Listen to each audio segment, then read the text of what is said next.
people started thinking about a system that would be common, that you could use on all kinds of hardware. And also you had to, they had to find a system to reuse code, because with all these different systems, if you wanted to run the same program on a different system, you had to rewrite it from scratch. That was reinventing the hot water every time over and over again. And it was not that much fun. And so people that were developing Unix, they kind of tried to minimize the amount of work that had to be redone in order to make software run on another system. This software that had to be rewritten is now known as the kernel, the Unix kernel. And it's the only thing, the only piece of software that really has to be rebuilt in order for any other program that is built around this kernel to run on your system. So if you got the kernel running, you can get everything running on the system. Most of it is written in C, so after following this course, I would advise you to learn C programming. It's really interesting. I'm not a master in it myself, but I know enough about it to fix code and to debug certain things. You really need to know something about programming, not to get started, but after that, even if you learn Turbo Pascal in high school, it is a good basis to go on, to build on. So, Unix, you see that interface, it's not very spectacular. You can make it look like anything you want. If you want, you can make your system look like a Sun workstation or a Windows NT station or server. Nobody will see the difference, but for now we will stick to this basic form. You see, I also have a old system installed, Red Hat Linux Release 6.2. It's from a year ago, I think, but I'm just leaving this poor old machine with that software because it's not powerful enough to run modern releases and today's release. But if you have an old computer somewhere, it's ideal. This is a Pentium 133. In the Colony tent, we have 386 computers running Linux. Anything you can get, it's ideal to experiment. If you have a spare computer in the cellar or in the basement, I should say, you dig it up and use that one to get started. In this course, there's also in the back a reference with links where you can download software, so don't be afraid to get it. There are also people selling CDs, so you can make your own copy, or you might have brought CDs yourself to do the installation, or just do a network install. You have bandwidth enough here, I think. There are file servers and everything. In the workshop that I will try to help you if necessary. So this user interface, it's very important that you know this kind of user interface, because you can make it look like anything you want, but this is the basics.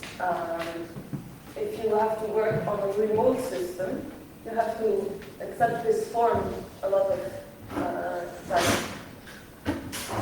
It's only when you work locally on the system that you can have nice graphics and I don't know what. but it is important that you know the basics, so I won't show you much else than left screen and right letters. So, I'm going to skip the rest of the introduction, and you can read it online or whatever you want, because we don't have much time, I think. I will. I have a list of pros and cons of the Unix system. It's because I have to give this course to bankers, and they have to be talked into learning the system. But you are all here voluntary, I hope, so we'll skip that part.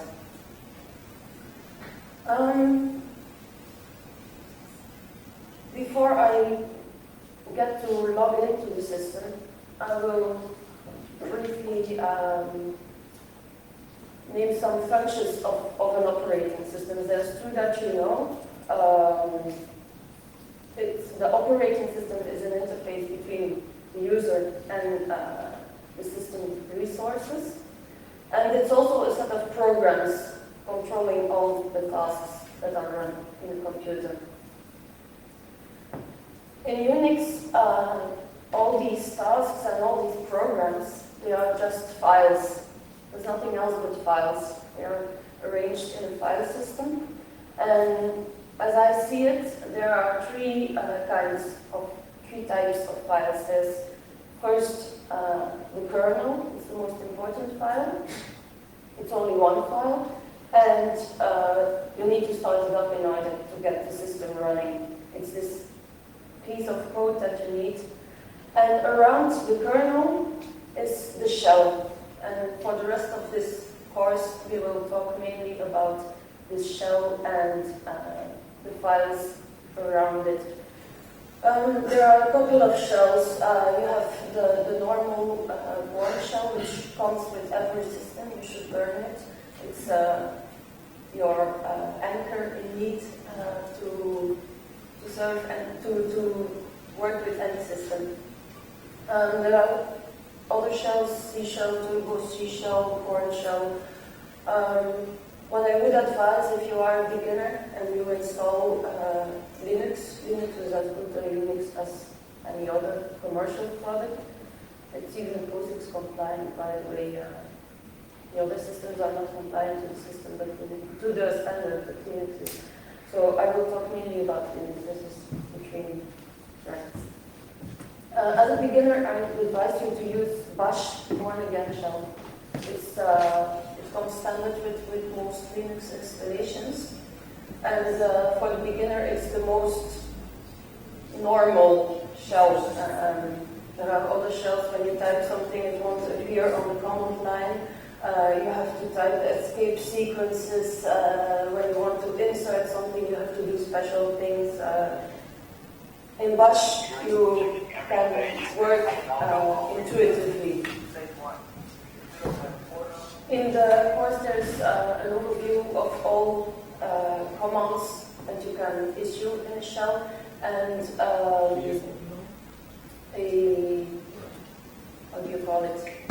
table with the difference between the shells, and also what is common for all shells. You should really learn to work with the shell, because it will always work. You can't depend on graphical things to work always, or to do the right things. They might not give all the possibilities to do everything graphically. If you know the shell and you know how it operates and what files you can edit and stuff like that, you will always be able to control the system. So we have this onion kind of idea of building up a computer. First the kernel, around that the shell.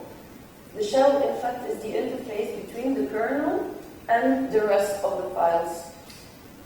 All the rest is just files They can be configuration files, data, whatever you want. That is how I see the, what do you call it, the diagram. Yes, okay. It is a shame that I don't have a blackboard here because I like to make drawings. This is a problem.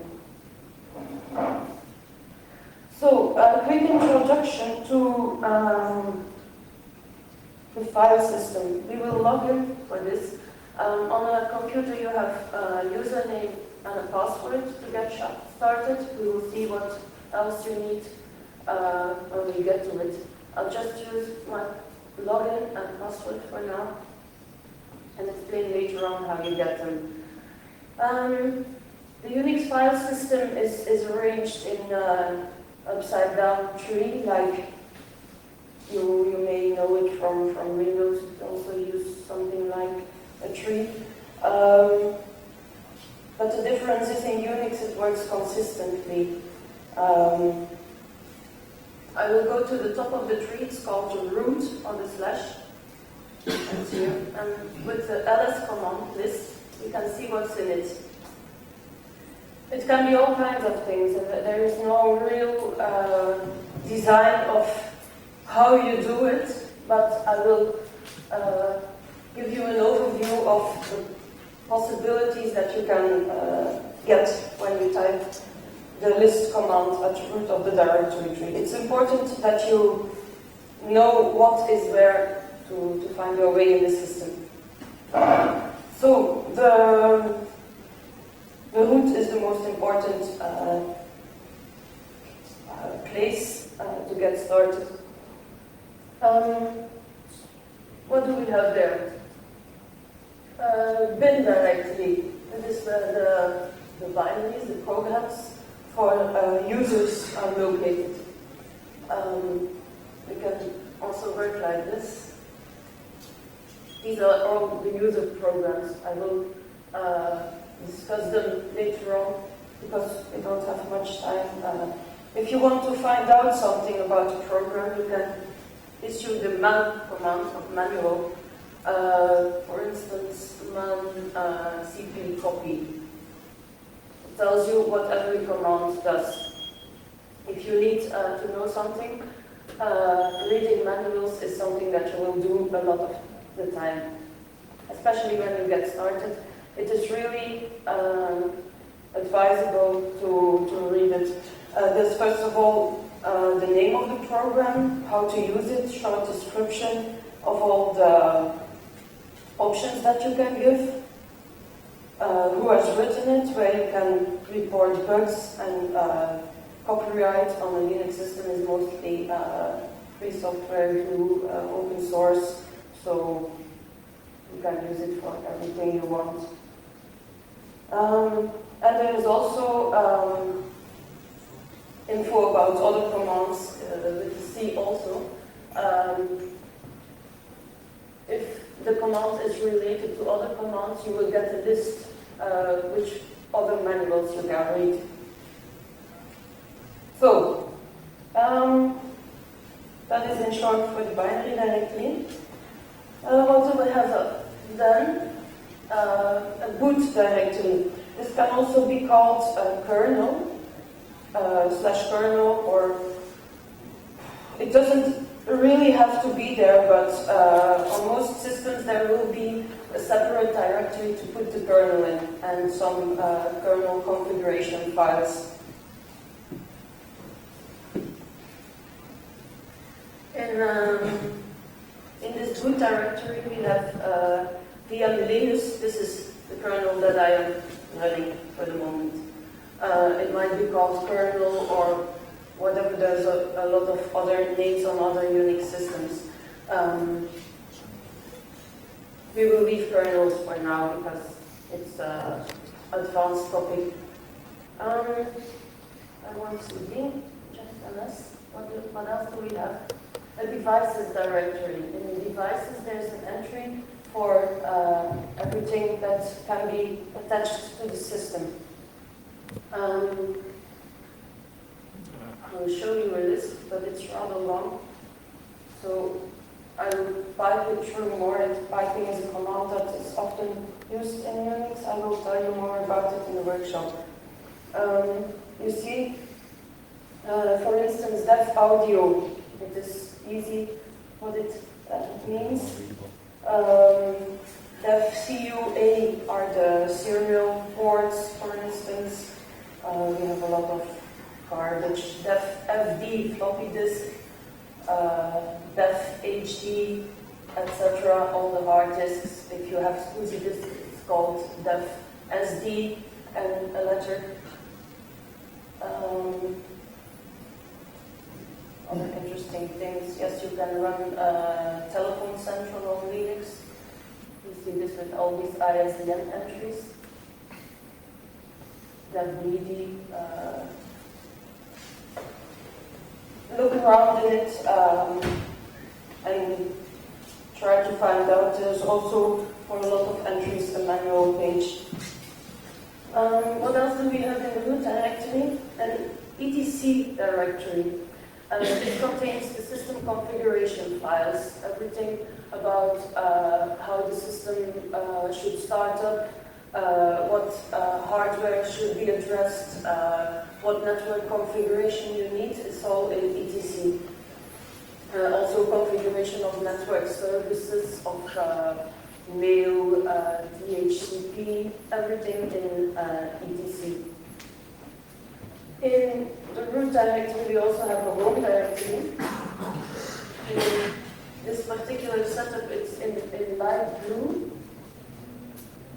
If I ask a long listing with the -LA option, list all, then you see that home is pointing to /var/home, because I don't have enough place on this very small disk. I redirect home to another partition on the disk. Yeah, that's also a difference on Unix. We make partitions on Windows, for instance. Most of the time, what you will see, C: is one large partition. It's not divided. When you add another disk, it's another partition, okay. But in Unix, we make different partitions, so when the disk crashes, we only lose that particular partition. When I have the time, I will show you how to install a system and tell you something more about partitioning.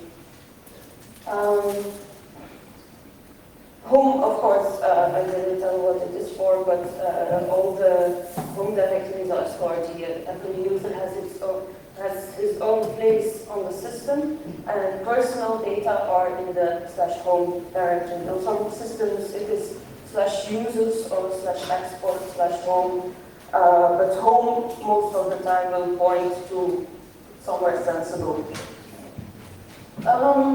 What else in the root directory? A /lib directory of the libraries as it are needed by programs. /net, then you can find if your computer is networked, but mine isn't for the moment, you can directly change directly to a partition on another computer. /opt is the new form for /user/local. It contains third-party software, so that is not software that doesn't come with the system. For instance, if you install an Office application or what shall I say, commercial products like think of one well, everything that you want to buy or that you install optionally, download from the internet and stuff like that, it's best to do it in /opt to keep an overview of your system. In /proc we have a virtual file system. It's very interesting. It gives you all the information. I use the CD, change directory command here, and I ask a listing. For instance, it's the speaker on my computer that is doing it, I suppose. For instance, more what? More CPU info. It tells you what processor you have. More memory info gives you an overview of how much memory you have and how much you are using for the moment. The POC file system is used for getting information about the system and programs that are running in real time. For instance, if you issue the PS, the processes command gives you a list of processes, also tells you how much CPU and stuff they are using. This is all kept together in /proc. I will change back to the root. I have a public directory. It's used for websites stuff. It's not standard, but then again, there is no standard, so I can put really everything I want in here. Let me see. We have a root directory, yes, personal things of root. I can't access this because I'm a normal user. I will tell you more about these kind of problems, permission denied and access control and stuff in the workshop session. Let's see. /sbin. These are system binaries. For instance, what do we have there? /sbin/reboot. To a normal user doesn't need this kind of thing because the Unix system is always running, it's always ready to log into. It's not supposed to reboot, so this is not accessible for normal users. For instance, what do we have? Modprobe to see what kernel packages are loaded for the moment. A normal user doesn't need to see this. He can, but he doesn't need to. So this is in a separate directory to indicate that these are really programs that normally are run by the administrator. What else? Most important, yes, you will find a /temp TMP on every Unix system. It's a temporary space, just like you would have a temp directory on Windows, but it's used consistently. Every program that needs to store something temporarily will need a space to do this, and it's all in /temp. Temp, it should be accessible to everybody. Also, if you would download stuff and you don't have a home directory, you can work in /temp. I will show you later on how it is done. Then we have also very important the /user directory. There's a couple of things in there. /user bin, also user binaries. On some systems, /bin is a link to /user bin. Userdict is also present on almost every Unix system. It contains a dictionary that is used for spell checking and all kinds of programming related functions. Userdoc is very interesting. It is user shared doc on more recent systems. We have a user share here also, but I'm really not used to this. User share or user share doc or user doc is just an important directory, and getting the content of it now. Oh, that's user doc. Yes. I've installed a lot of programs, so there is a lot of documentation. Every program that is installed has its directory here. Let's see for something simple.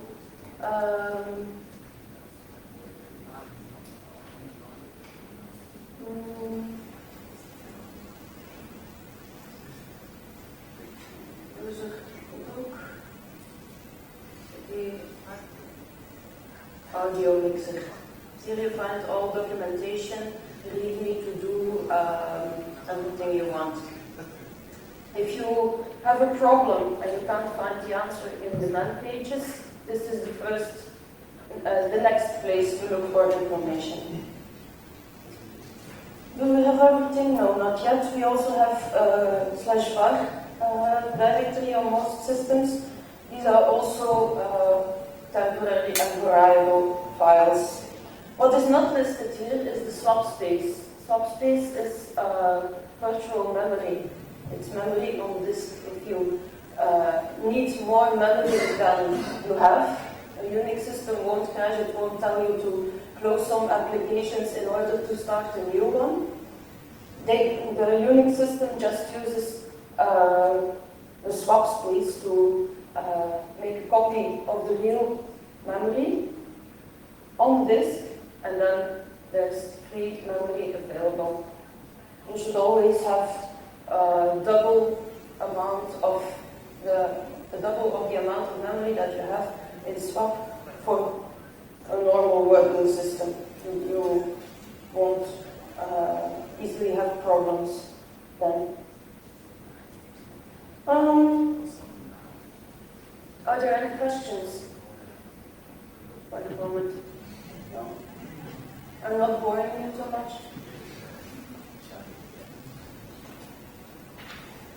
So, to get started, now we know a little bit about the file system. If you install a system or get a chance to get your hands on one, browse around, look into the directory so that you get a more complete overview than the little things that I have told you here. What do you need? You have to connect to a system. You need a login name, a password. It is normally given to you by the system administrator if you are at work or in a club or something. You normally don't do it yourself as a user, but since you are here, you will get a CD or download the software very soon and install everything. So then you have to make your own account. I shall tell you in the workshop how you do this. There are a couple of ways to connect to a system. You saw me logging in here. I will take another console that's talking about Linux. I can log in at least 6 times here. Like this. This is logging in locally on the console. You can also log in remotely. You can have it remote in text mode or remote graphics. Takes a little bit more bandwidth. When you log in graphically to a system, it's like Windows or Solaris login font. It's basically the same thing, but with a window around it. Not very much fun anyway. The first thing that you do when you log into a system is change your password, of course, because your system administrator doesn't have to know about it. This is done with the passwd command. If you give it without any options, this means that you are changing your own password. The system will first ask you the current password, and then it will ask you the new password. I have to remember this later on.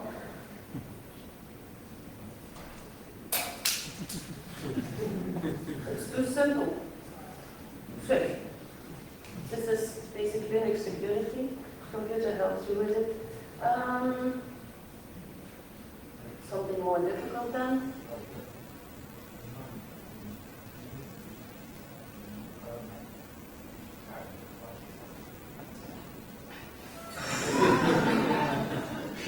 Well, you get the picture. This means that I leave my password unchanged before I do any more mistakes. I'm probably a little bit too nervous for this. This is standard on a local system. If you are working on remote systems, Eventually, you should ask your system administrator how to change the password for all systems that you are working on. If you issue this command, it's just for this computer. Other ways of changing the passwords is with YP passwords. If you are using Yellow Pages invented by some couple of decades ago, or what is currently very trendy is that you have a web page to change your password system-wide. You have to ask your system administrator how it is done if you are in doubt. If you don't really know, is this the only system where I should change my password, ask around. That was logging in. Logging out is done with the logout command, like this, or eventually exit, or just typing Ctrl-D, very short. I'm still connected on this terminal. I'm switching with Alt and the function keys. This is Alt F1, first virtual console. This is F2, F3, F4, F5, F6. They are not connected. If you log out to the systems, from the system, always check that you are really logged out on all the consoles. On the Linux systems, you can have different consoles. On a Solaris or Unix or any other commercial Unix, it's not possible. But here you should be really careful, because if you leave something open, especially here, you can't imagine what the consequences will be. Bon, what else do I have to tell you? Something about moving through the file system. That is also something that you have to learn when you just start. You have seen me typing the CD change directory command a couple of times. I've only used directories beginning with a slash for the moment. Directories beginning with a slash, this means that you go to the top of the directory tree and you follow the path. But in Unix we are lazy people. We try to type as few as possible. So for instance, if you just type CD, you go to your own home directory with the present working directory command, pvd.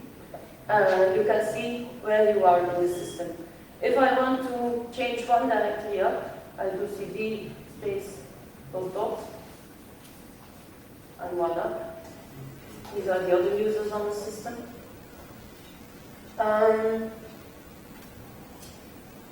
You should just remember about moving through the systems that there are absolute paths. These are the ones starting with a slash.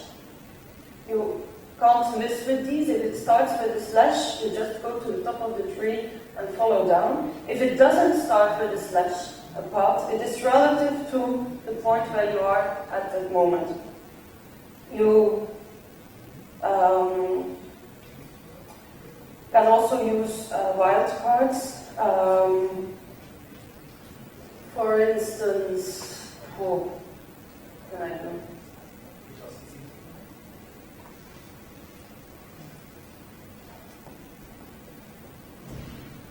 This gives me content of all directories in my own home directory. Oh, this is interesting. No, it was on there. Bon, I will leave it there. Is that clear for everyone? Just remember absolute path with slash and relative path relative from where you are at that moment. You can always find out typing pvd command.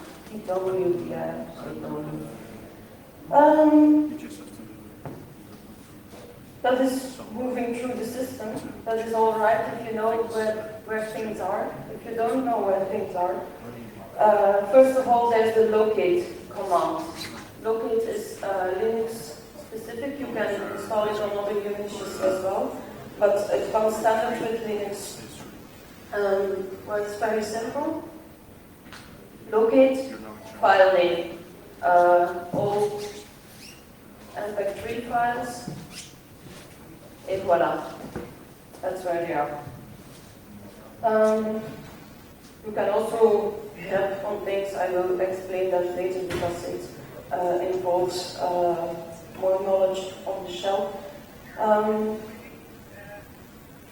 If find is not, if locate is not installed, there's another command that is find. But to keep things short, I will advise you to read the manual because find is very powerful. You can give a lot of options, but time won't permit to go into them deeper.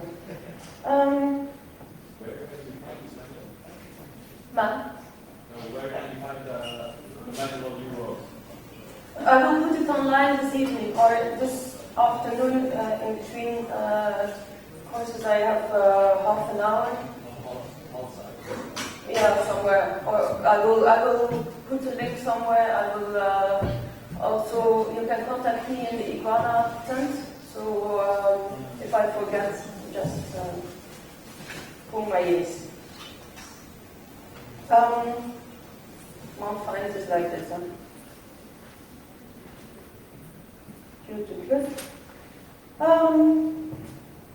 We have also the which command, which goes looking for things that are in your path. You have a set of directories that the system will search to if you issue a command. If it's not in this list, then which won't find it. But if it is in the list, you can find it. Which ls, for instance, it is aliased.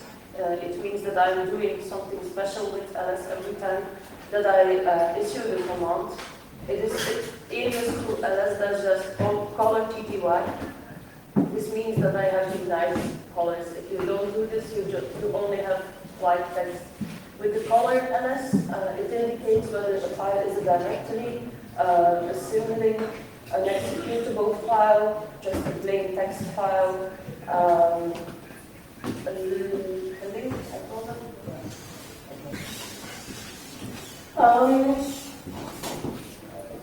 This is the time where I should tell you something about access modes. I'm going to try to do it very short and also kind of clear. It's not that difficult if you get the picture, but I don't know whether I will be able to explain it in an understandable way. Let's try to see the file permissions on my home directory, for instance. We use the full listing, ls-la all. What do we see? Can I move with this? Oh yeah. It's not quiet. This is a kind of a relief. Okay, here you can see the properties of the file. The first one is to indicate, the first character here is to indicate what kind of file it is. It are all directories here. If you ask a long listing, by the way, you always see dot and dot dot.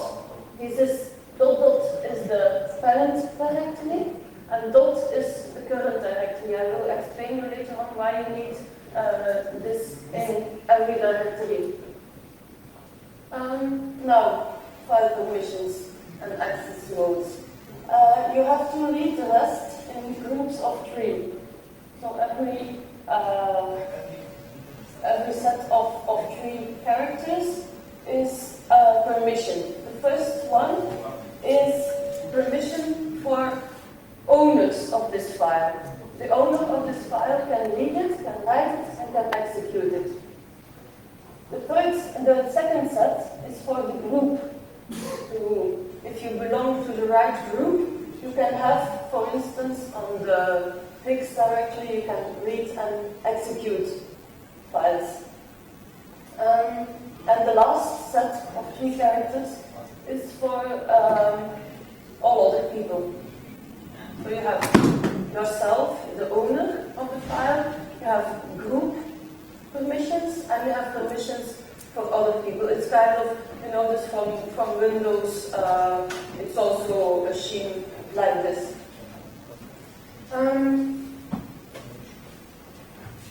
So we can kind of adapt permissions. Every value, read, write, and execute, has also a value in numbers. Read is 4, write is 2, and execute is 1. And you need these numbers if you want to change file permissions in a quick way. If you change file permissions, you have to use the chmod change mode command. And it accepts either normal, how do you call it, understandable commands, and it also accepts numbers as command. And when you have to use numbers, you just make the sum of everything that you want displayed here. So for instance, these permissions have a value of 7 here, 4 plus 2 plus 1 is 7, and 0 for the group and the other people permissions. If I would want to give access to this directory for people belonging to my group, I can issue the command chmod 755 50 say. This will give full permission for myself. Oh. You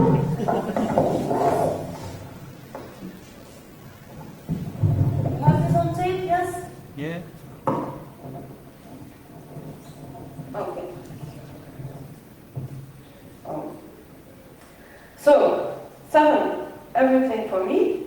5, this means read access and execute access for people belonging to my group, and 0 means no access for anybody else. And then I give the directory in this case, or file.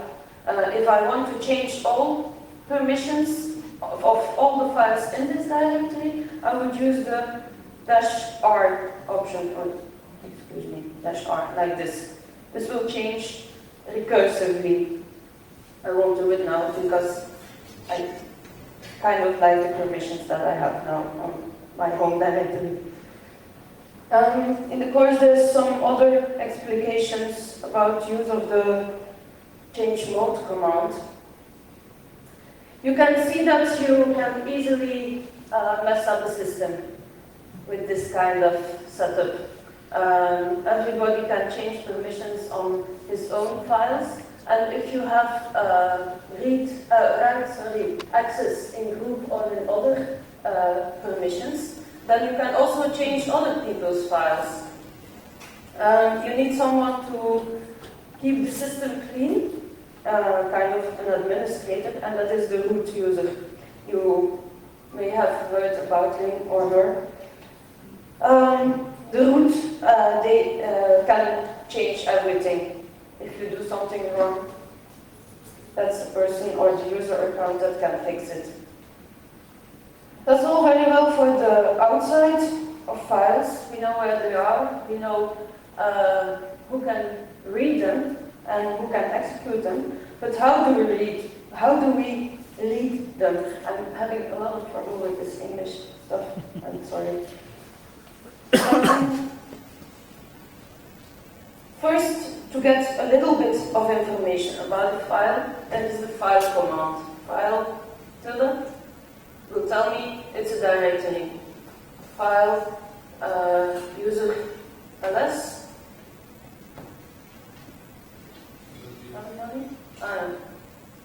Excuse me.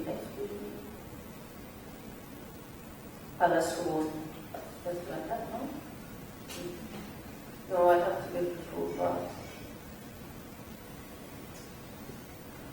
This tells me that it is an executable. If I change to my home directory, what do we have? File.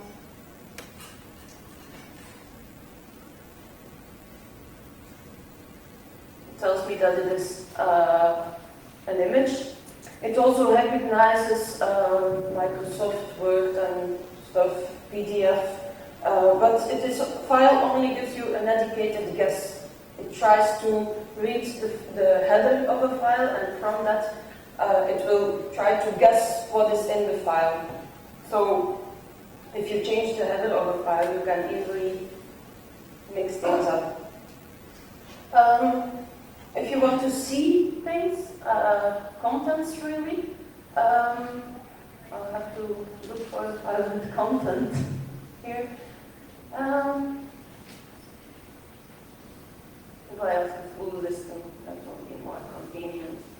You see, I have all these files starting with the dots. You don't see them if you don't ask the full listing. Cut comes from the concatenate word in English. Cut.screen rc. It shows me what is in the file. This is not that convenient because it shows everything at once. You can't see the beginning of the file. For that we have the more command, or less. Less is more. It offers more possibilities than more. More is standard on most Unix systems. Less is standard on almost every Linux system, excuse me. And it offers VI-like browsing. I will tell you something about VI in the workshop. It's very important editor, but later more.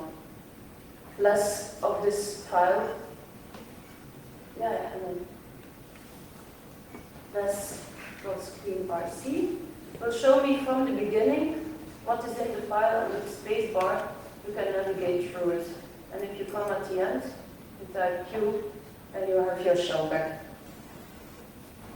That is for text mode. You will use this a lot, these two commands, cut and more and less. Three commands, sorry. In graphics, of course, you have Star Office, the GIMP, image viewers, document viewers, PDF viewers, Ghost script viewers, everything that you can imagine, but that is way too simple. It's like a window, so I won't tell you anything about that. Find out for yourself. I will stop here because next I will tell you something about those famous editors. They asked me to keep it short and to keep on schedule, so I will see you in the workshop in half an hour.